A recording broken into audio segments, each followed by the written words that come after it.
wala na yung aming lakad. Ang aga pa namin nagising, di ba? Ay, maglalakad sana. Eh, kaya lang maganda rin ang weather. Ay, mainit-init pa rin. Parang tayo, wala na. O, tignan nyo sa Irene. Kanyang, kati-kati, sabi mo, bakit wala na ka na makakikita? Ulang siguro. Good morning, mga kababayan. Tignan nyo po si Irene, ang ganda. Para bang ano ba yun? Black Beauty. Black Beauty. Maganda po. Eh, balak po namin nga sana ngayon na mag-stroll sa beach maaga bago kami mag-breakfast. Eh, umuulan pala, di ba? Kaya pinilihan ko na isang t-shirt, tapos yung pamangkin ko isang t-shirt, at yung ate ko, Oh, pinila mo ng damit? then yung anak ko. Tapos, yung isang kuya ko, hindi ko pa nabilihan. Hindi bibili kayo mamaya. Linalamig ata si Irene. Bigay mo yung towel mo po. Bigay naman na natin yung power. Halikahan. Ang lakas ng hangin. Malakas yung hangin. Hindi mo ba nabilhan yung kuya mo? Hindi ko pa nabilihan yung ate ko. Ah, bakit pala? Saan kayo pumunta? Saan ba sila pumunta kahapon? Sa Talipapa? Sa may ano? Sa bilihan po ng mga damit. Magkano kayo t-shirt? 300, 300? 350. Ano? Ano? Marami na akong nabili. Wala ka ng pera? Ay, inubo pa. Nasa mid. Naurot na? Naurot na? May ano na lang, 500. Konti na lang. Kunti na lang. Bibigyan kita mo ngayon. Ano pa kung gusto mong bilhin? Kasi yung luggage mo, paano mo kukuha tayo ng shoulder bag. Shoulder. Kukunin mo yung shoulder bag ko na isa. Kasi dalawa yung maleta ko. Alam mo, ang ganda ng hangin. Ang ganda ng hangin po, kahit ganito na makulimlim. Oh. Oo, taray naman. Oh, ayan, tignan niyo po si Irene ha. Ay ako, huwag mo ipapakita yung aking Suzo, X-rated. Sobrang enjoy. Ang ganda. You treasure every single day. Alam mo, nung kami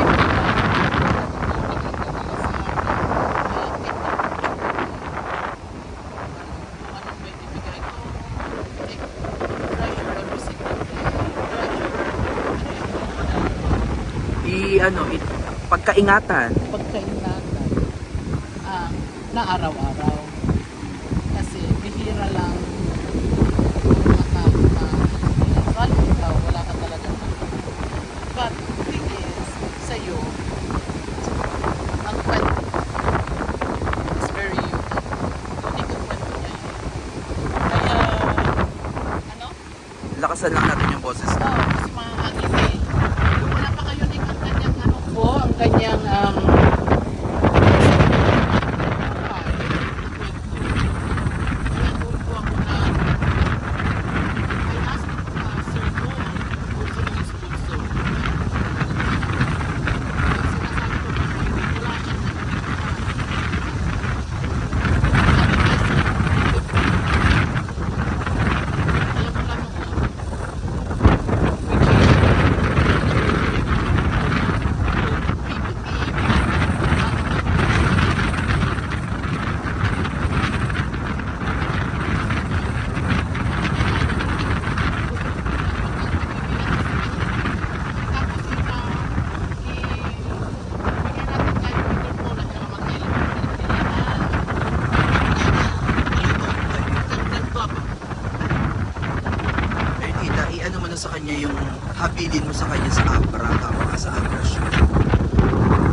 Sidecar. Tapos ayun, drive niya, ang sarili-sarili niya.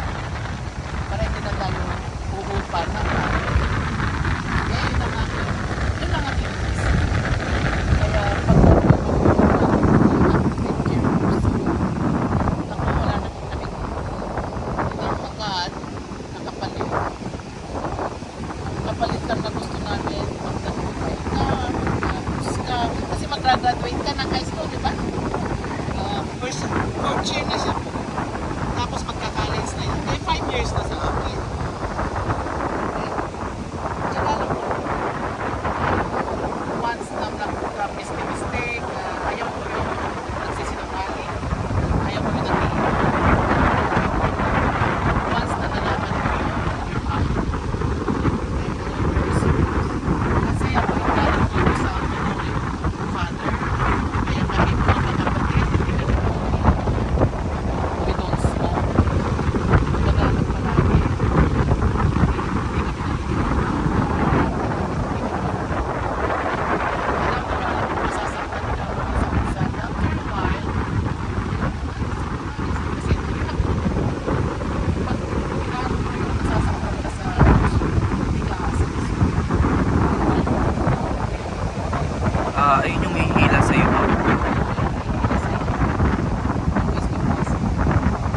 Kasi kung ako ilan yung meron nagkarito sa akin. Kaya lang, yung white sila, parang tatay ko na sa akin. Kasi, tatay ka ba, nanay? Oo, may pinanay ka sa tatay. Ha? It's up to you. Kaya kung kayo ay nagising ng kaliwa, nanay! Ay pag nagising ka sa kanan, tatay. Ganon. Doble cara. Nanay na lang. Sila, mag-guide sa'yo, but very busy sila. At hindi sila nandun palagi kasi may trabaho din naman sila. Maraming silang project. Kasi kikita rin sila. Marami pang kabuhayan sila. Paano sila mabubuhay? Ang dami rin yung inaalagaan. Kaya,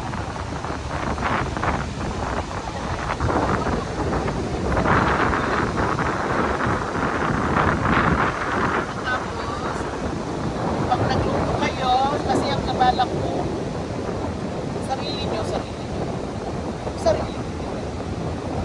Kaya lang, syempre, mag-share kayo kung sino nakapagluto. O ito, meron pa dito. Kasi para rin kayo ng isang bahay. Kaya lang, kasi hindi kayo obligasyon nila. Okay? Obligasyon ko sila. Kaya lang, pagdating natin sa Abra, pagdating na si Padiday, makikita nyo kung sino tutulong sa inyo. Kapagkilala ko sa inyo, ito si ganito, ganyan. May kailangan kayo ito. Mababait ang tao. Hindi ka matatakot, kahit lumabas ka sa gabi, walang crime, di ba? Yes. Napakababa po ang crime ng Abra. Dahil ito kang mayor,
cars.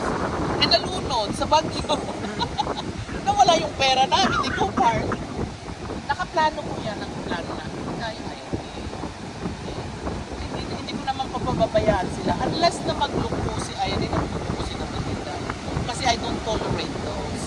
So, ayun na mga kababayan, natapos na po ang ating pictorial kay Kumaring Irene. Ayan. Ay, ang poli kayo eh. Oh. Saya po. Sarap naman po naman. Salamat po ha sa pagkayong pagsubaybay kay Irene. Rest assured na siya ay taking care unless na magloko. Diba? Kaya lang, sa subaybayan po kami kasi darating na si Batiday in 2 days. Salamat. Thank you, tita. Saan yung sinelas? So, ayun mga kababayan, na-solo din finally ni Kumaring Irene si Tita Bibi Love. At kahit kami din naman, hindi naman din kami kahit magkasama kami, hindi naman all the time nakakasama namin si Tita Bibi Love kasi sobrang busy po niya. At hindi po talaga siya yung yung talagang 24/7 makakadaldala kasi may trabaho po si Tita Bibi Love. So, kapag kami time siya, nayayain kami maglakad, lumabas, lahat talaga kami kasama at binibigyan niya talaga ng halaga yung bawat oras. Kaya ayaw niya ng late, gaya ng sinasabi ko sa inyo kasi very, very important kay Tita Bibi Love ang kanyang oras. So ayaw, sana naging masaya si Kumaring Irene at ipagpapatuloy namin ang rampahan namin dito sa Boracay. Gusto niya kasi magpa-picture, mag-selfie, ganyan. Kaya itong cellphone ko na lang yung gagamitin ko para maganda yung yung kuha sa kanya, no? Para daw may pamalit siya sa kanyang mga profile picture, may pang-upload siya. So syempre para experience na din, no? Pasensya na kayo mga kababayan kung malakas ang hangin, okay? Kasi talagang wala tayong dalang microphone. Please support PB Love sa kanyang YouTube channel and the rest of PB Team Luzon, Visayas at Mindanao para mas marami pa tayong matutulungan mga kababayan natin. Thank you mga kababayan!